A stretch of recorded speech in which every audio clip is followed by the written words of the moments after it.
की मला सांगा सुख म्हणजे नक्की काय असतं, काय पुण्य असलं की ते घर बसल्या मिळतं. तर ते पुण्य काय आहे तर मला विचारलं तर लाईफचे पण 7 फाउंडेशन आहेत. आपल्याकडे काय होतं की मी असं लाईफ जगू शकतो की तसं लाईफ जगू शकतो, असं होऊ शकतं, हे किंवा ते, पण हे आणि ते नाही होत.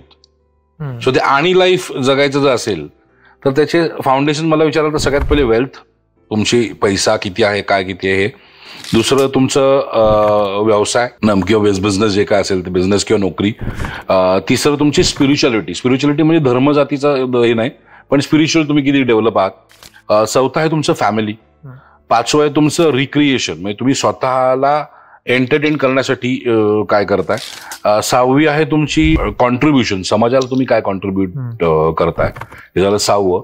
आणि 7वं आहे ते म्हणजे तुमची हेल्थ. या 7 फाउंडेशनच्या भोवती सुख तुमचं सगळं आहे. सो ह्याचे जर तुम्ही टार्गेट सेट केलेत ना, किंवा मला समाजासाठी किती कॉन्ट्रीब्युट करायचंय, तर मला विचाराल तर मी माझा जो काही वर्षाचा रेव्हेन्यू येतो माझा स्वतःचा, तर ते 5% मी डोनेशन्स करतो काही ठराविक कारणांसाठी.